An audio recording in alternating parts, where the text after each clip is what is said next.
I'm Brian Scordato, and this is the Idea to Startup podcast brought to you by Tacklebox. We accelerate ideas into real companies through the Tacklebox membership, and we think through startup strategy every Wednesday on the Idea to Startup podcast. You're here because you're thinking about an idea, or you're ready to launch something, or you already launched something and you're running full steam ahead. We're here to help with the counterintuitive stuff. On to it. Hey!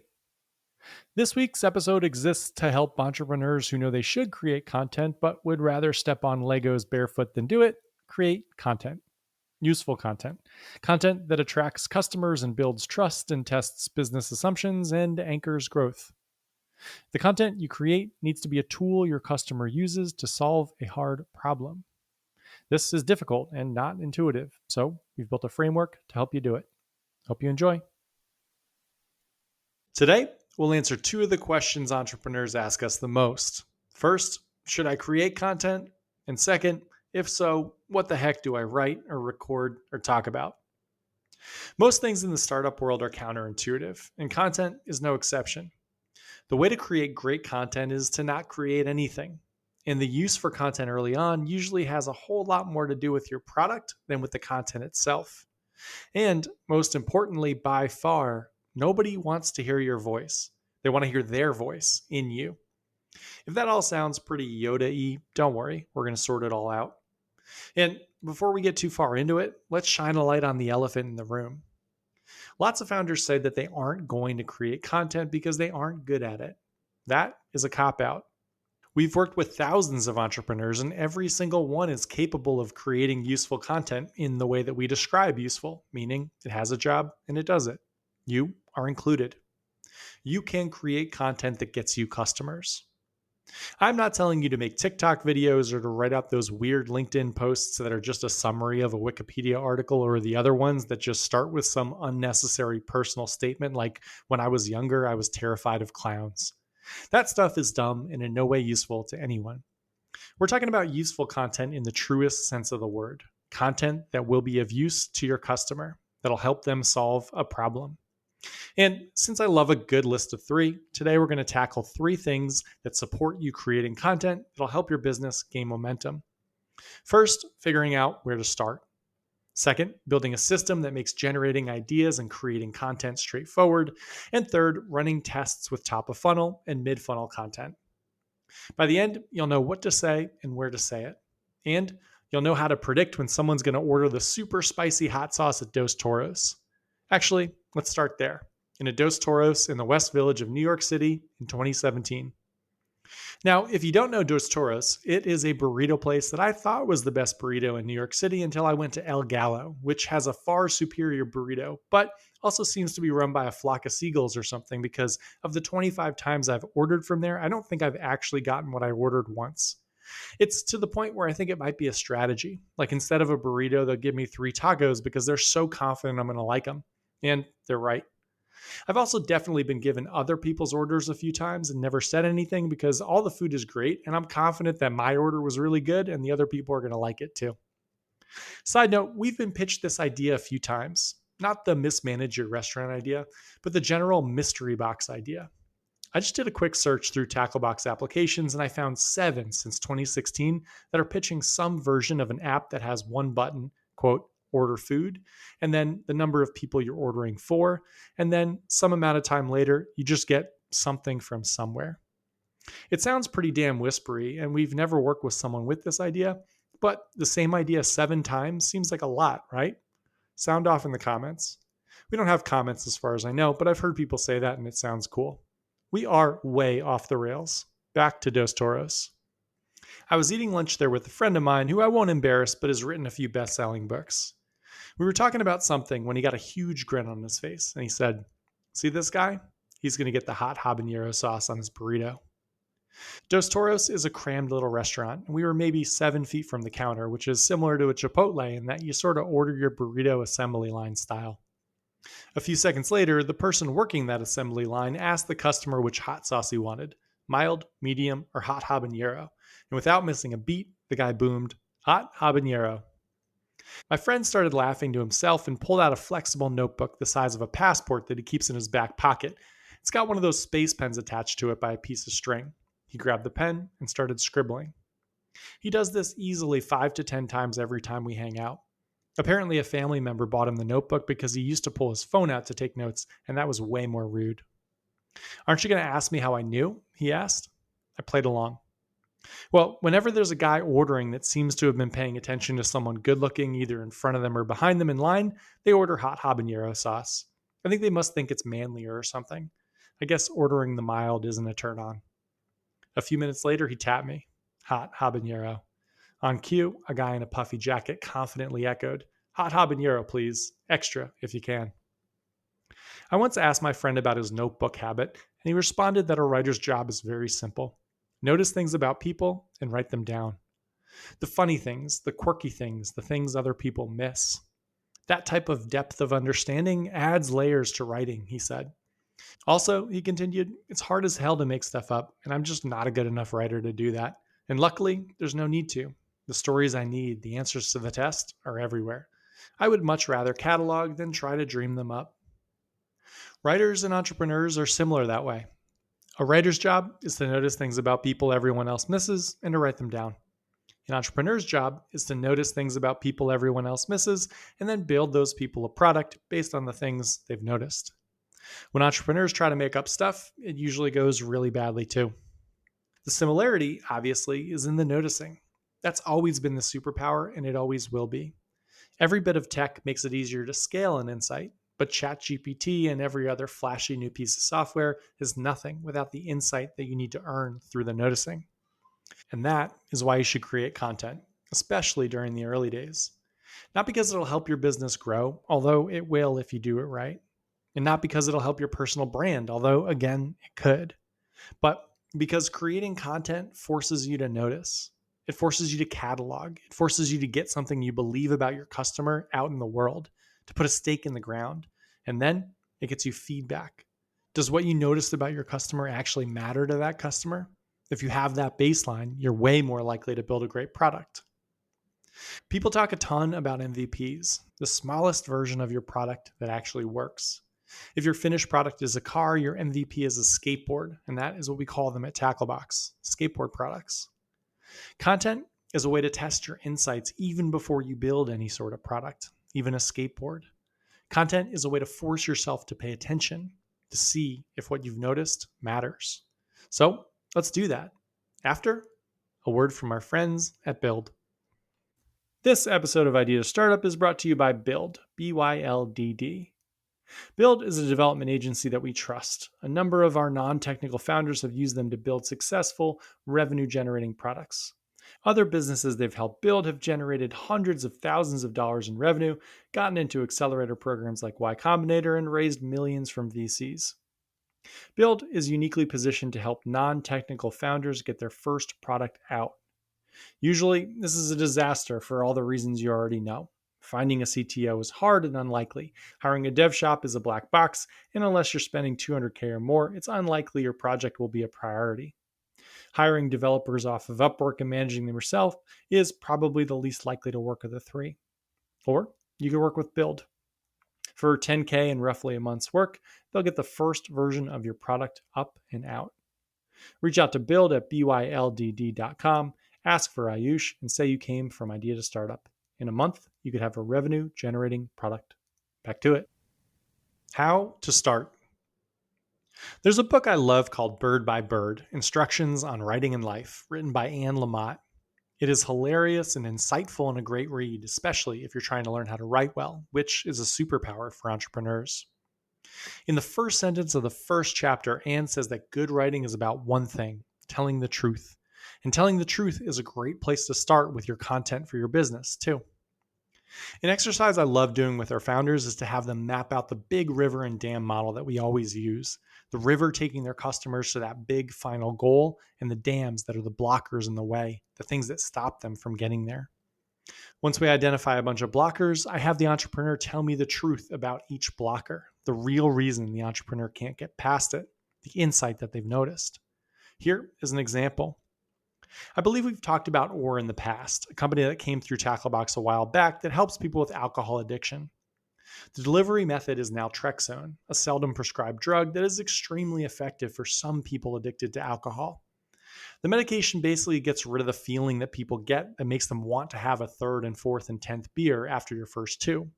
Instead, it just makes you feel like you've had two big cans of water. You're full. You don't want any more.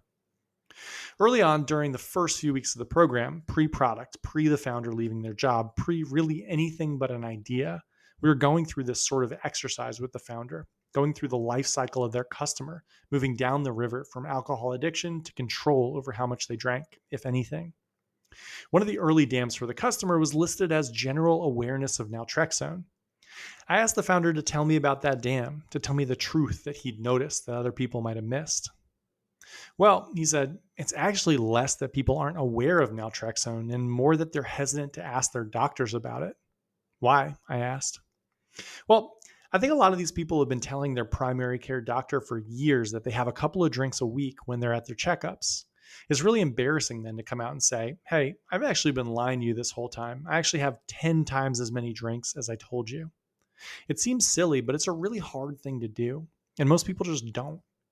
In the interviews, people told me they'd love to try naltrexone, but since they didn't have a way to talk to their doctor about that, they didn't have anyone to prescribe it to them. There is some truth, something he noticed, but other people hadn't. And that can anchor a piece of content. So the founder wrote an article with a headline around how to try pharmaceuticals when you haven't told your primary care doctor about your drinking problem. The meat of the content then helped the reader navigate that dam. There was a script that they could literally copy and paste and send to their doctor about how they hadn't been straightforward about a problem, but they wanted to explore solutions now. There were also instructions for setting up an appointment with a telehealth doctor who could prescribe naltrexone if they didn't want to have that talk with their primary care doctor. And there was a story of someone who went on naltrexone and turned their life around, a little inspiration. That piece of content did exceptionally well. The writing quality was irrelevant. It was just describing an unspoken truth, then cataloging someone else's experience. People who had the problem felt like the article was speaking directly to them, speaking for them. We've talked before about the components of trust. I think of it like a seesaw. On one side of the seesaw is traction, on the other is specificity. The customer would have trusted or if they already had a ton of traction, if they knew 5 friends who'd tried it and it helped with their alcohol addiction. But Or hadn't launched yet, so obviously no customers knew anyone who'd used it. So Or had to rely on specificity. We understand this moment in your life better than anyone, so we're more qualified to help you with it.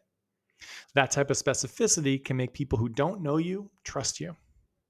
When our founders are looking for this sort of moment to create content around, my response is always to look in the hole. What I mean by that is find customers that have dug themselves a hole. Customers that know they're in a hole, that know they've made decisions to make that hole deeper or to dig it in the first place. Your content acknowledges the hole, and then it throws them a ladder. You might have gotten yourself into this mess, but we're going to help you get out of it with as many specifics as possible. If people gravitate towards the content, it's fairly likely they'll gravitate towards the product that solves the same problem, but far better than the content ever could. The content Or created did 3 things. First, it validated that the insight, people not telling their primary care doctor, resonated. That lots of people who saw it would gravitate towards it, that they'd trust Or if they talked about it. Second, it tested acquisition channels. The article was sponsored in a bunch of different channels and forums and newsletters, and the conversion, there was a link for Or which would let you sign up to know more about how they'd help people with alcohol addiction, tracked what channels delivered the highest quality customers. And third, it gave insight into the initial product. Matching customers with a virtual doctor would become a critical feature, and it all came from that piece of content. The article wasn't especially well written or funny or witty. It just told the truth. Here is the reality of a situation that most people don't know about, but we do, and we can help you get through it. Content as a system. Another question we get a lot is how frequently should I create content? The better way to think about this is to map out the jobs of your different types of content. In general, there are 3: top of funnel, mid funnel, and brand building. We'll start with top of funnel. I visualize this like one of those old, sticky, slimy, stretchy toys that looked like long hands that you had as a kid. The ones that you would hold one end of and throw the other against a window and then make that big slap sound and then stick there. Top of funnel content is the stuff that you're pushing out over and over that is trying to grab people, to pull them in. It's a great place to test all the insights you learn about customers for all the dams in their river. It's often also evergreen. You'll probably eventually put some paid advertising behind it, and it'll live forever in places like your FAQ. It's useful and helpful for solving an edge of the wedge problem. It's the thing that builds enough trust that people convert after reading it. It is classic rivers and dams, and it is a huge part of your flywheel. You'll need to test it a bunch to get it right. Top of funnel is critical for testing out the insights that matter and the channels that convert. This is high priority for every early stage startup. Mid funnel is the content that'll live in something like an onboarding email flow. After you've got a customer interested, you might drip them 3 or 5 or 7 emails that teach them stuff, that show them examples of other people being successful, that go deeper on the hole they're in and the ladder you're going to give them. This is high value content that entrepreneurs actually usually drag their feet on creating because it often feels so permanent. This is the onboarding that every single customer that gets into your funnel is going to see, so it has to be perfect. And when things have to be perfect, it usually means entrepreneurs ignore them.